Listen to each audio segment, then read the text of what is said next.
Business లోకి రావడం జరిగింది.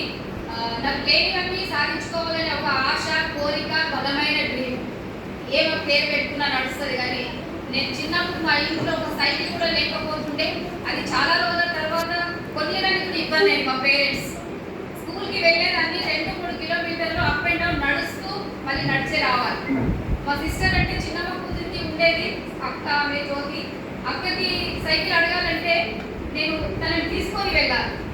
డబల్ తొక్కాలంటే దమ్ము వస్తుంది కదా. ఎంత 2 కిలోమీటర్స్ సైకిల్ మీద వెళ్తే ఎంత కష్టం అయ్యేదో నాకే తెలుసు. నేను తొక్కేదని కూర్చుండేది ఎంత కదా, ఆ కష్టం నాకు తెలుసు. అట్లాంటి కష్టాలు ఎన్నో చూసినా నేను ఊరికేనే రాలేదు. అవకాశం మరి అంత బీదరికమైనటువంటి కుటుంబానికి అవకాశం ఇచ్చినప్పుడు పట్టుకోవాలా వద్దా? రైట్. నేను ఆరోగ్యం కోసమని కాదు, నాకు ఏది కాదు, డబ్బు కావాలి. డబ్బు సాధించాలి, అవసరమైనంత సాధించాలి. అవసరమైనంత లేదు అనకుండా ఇతరులకు ఇస్తే మళ్ళీ తిరుగు నేను అడగదు తిరిగి. అట్లా నేను సాధించుకోవాలని ఒక కసి చిన్నప్పటి నుండి. మా అమ్మకు ఒక ఆమె పెద్దమ్మ అవుతుంది, ఆమె డబ్బులు ఇచ్చిందంట చిన్నప్పుడు. ఆ డబ్బులు వసూలు చేసుకోవడానికి ప్రతి వారం మా ఇంటికి వచ్చేది. నేను విని విని విని విని చూసి చూసి చాలా విసుగు పడ్డాను అన్నమాట. స్ట్రాంగ్ నిర్ణయం తీసుకున్నా. భగవంతుడా నువ్వు ఉన్నావా, ఉంటే నాకు మంచి అవకాశం ఇవ్వు. ఇట్లనే బెదిరించిన కదా దేవుడు. అంతే మరి కదా, అడగతే అమ్మాయిని అన్నం పెట్టదు కాబట్టి ప్రతిరోజు దేవుని నేను కొలిసేది ఇలాగే. అడిగేది నాకు కావాల్సింది నాకు పెట్టు, ఇవ్వు. తర్వాత ప్రతిరోజు నువ్వు అదృష్టవంతురాలు అని ఒక చిన్న ఒక పేపర్ దొరికింది. ఇంత దరిద్రంలో ఉన్నాం, పరిస్థితి ఇంత ఘోరంగా ఉంది. ఈరోజు పని చేస్తే రేపు తినేట అట్లాంటి పరిస్థితి ఉంది. నువ్వు ప్రతిరోజు అదృష్టవంతురాలు అనుకో అని చెప్పి చిన్న పేపర్ ముక్క దొరికితే ఇది ఎవరో పనికి లేని వాళ్ళు రాసింది అనుకున్నారు. But power of spoken word అనేది సాక్షాత్తు అది వాస్తవమే. మనం ఎట్లా అనుకుంటే అట్లా అవుతాము. సో నాకు ఈ లేని పరిస్థితి నుంచి అన్ని పుట్టుకొచ్చినాయి డ్రీమ్స్. నాకు సైకిల్ కావాలి, సొంతంగా స్కూటీ కావాలి, కార్ కావాలి, ఫారెన్ ట్రిప్స్ వెళ్ళాలి, ఇల్లు కట్టుకోవాలి నా సొంతంగా. ఇవన్నీ నాకు డ్రీమ్స్ అయినాయి. నాకు తల్లిదండ్రులు చదువుకున్న వాళ్ళు కాదు, కానీ నాకు అన్ని డ్రీమ్స్ బిల్డ్ చేసి పెట్టింది. ఇప్పుడు పిల్లల్ని చూస్తే, ఇప్పుడు పిల్లల్ని ప్లేయింగ్ స్కూల్కి వెళ్తారు, అక్కడ ఇక్కడ అన్ని వాళ్ళని పెద్ద సైంటిస్ట్ చేయాలని చెప్పేసి ఏమేమో చేస్తారు కదా. కానీ నాకున్న పరిస్థితులు నన్ను ఇట్లా చేసినాయి అన్నమాట, స్ట్రాంగ్గా తయారు చేసినాయి. సో ప్రతి అవకాశాన్ని నేను మలుచుకున్నా. నాకు ఎలా అంటే నాకు టైం దొరికినప్పుడు బిజినెస్ చేయలేదు, టైం తీసి మరి నేను బిజినెస్ చేసినాను అన్నమాట.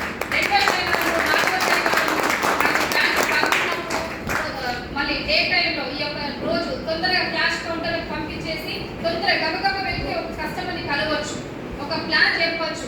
లేదు క్యాష్ కౌంటర్లో ఉండి మా అబ్బాయికి చెప్పేదాన్ని ఫోన్ చేసి, పలానా వ్యక్తికి నేను ఇక్కడ మాట్లాడినా ప్రొఫెషనల్గా బ్యాంక్లో మాట్లాడదు కదా బిజినెస్ గురించి.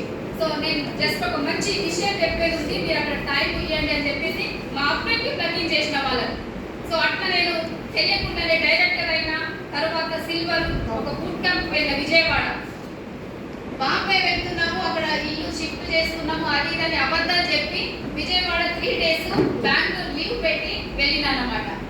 అక్కడ అంతే కదా మరి, అబద్ధం చెప్పాల్సిందే. మన లైఫ్ నాది చేంజ్ అవుతుంది అక్కడికి వెళ్తే. సో నా ఫ్రెండ్స్ అదే చెప్పారు, నమ్మిన నేను. సో 3 డేస్ లీవ్ పెట్టుకుని విజయవాడ వెళ్ళిన తర్వాత నాకు అనిపించింది ఒక్కొక్కరు లక్షలలో తీసుకుంటున్నారు నెలకి. అలాంటి లక్షలే కావాలి నాకు. నా జీవితం చేంజ్ కావాలంటే అవే కావాలా, చలో చూద్దాం అని చెప్పేసి వచ్చిన తర్వాత డైరెక్ట్ గోల్డ్ అయిపోయినా. స్టార్ కారు మన కళ ఏంటి, చిన్నప్పటి నుంచి కారు కావాలి.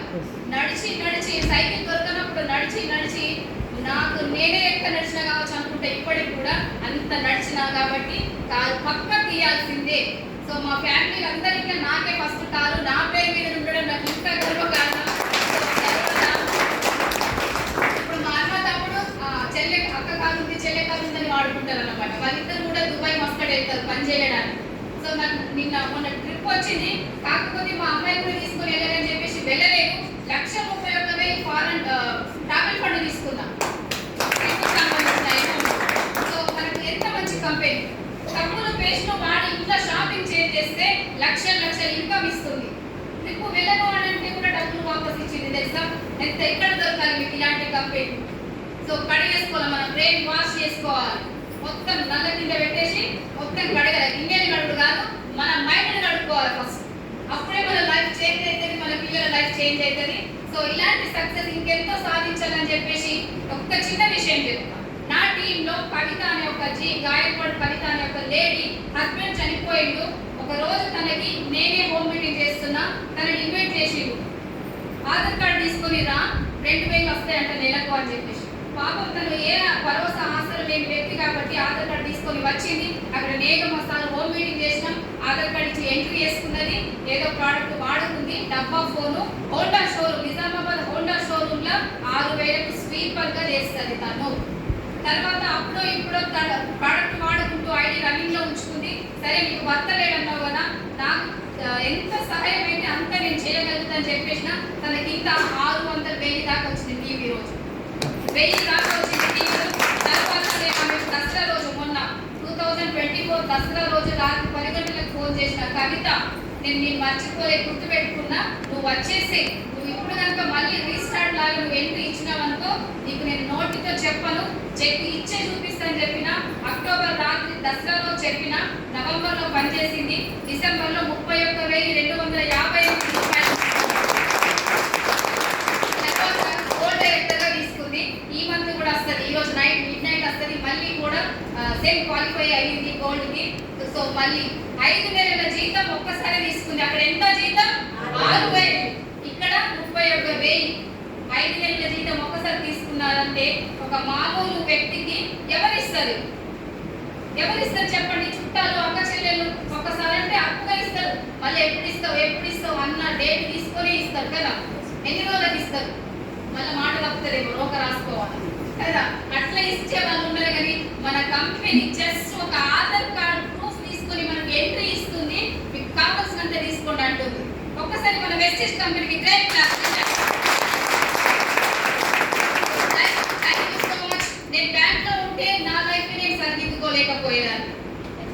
కానీ ఇక్కడ ఈ వెస్టేజ్ అవకాశం ద్వారా ఎంతో మంది లేడీస్ కి, జెంట్స్ కి చాలా మంచి అవకాశాన్ని చూపించిన దాన్ని అవుతున్నాం కదా. మా సార్ కూడా ఫుల్ హార్డ్ వర్క్ చేస్తారు. ప్రైవేట్ టీచర్, తను రాలేదు, నేను రమ్మని చెప్పిన. సో రంజిత్ తన పేరు, ప్రైవేట్ టీచర్. కరోనా టైంలో వాళ్ళు ఆన్లైన్ క్లాస్ చెప్పమన్నారు. టీచింగ్ ఆన్లైన్ క్లాస్లే కదా నడిచినాయి. ఆన్లైన్ క్లాస్ లా ఎదుటి వ్యక్తికి డైరెక్ట్ చెప్తేనే ఏ వ్యక్తి సావదు. ఇంకా ఆన్లైన్ క్లాస్ లో ఏం చెప్తే అవసరం లేదు, మన టీం ఉంది, అప్పటికి 2-3 వేల టీం ఉంది, వాళ్ళకి టీచింగ్ చేసుకుందాం, బిజినెస్ కావాల్సినటువంటి నాలెడ్జ్ ఇద్దామని చెప్పేసి తనకు పని చేయించిన. ఫస్ట్ నేను పని చేసిన తర్వాత తను ఫీల్డ్ దిగిండు.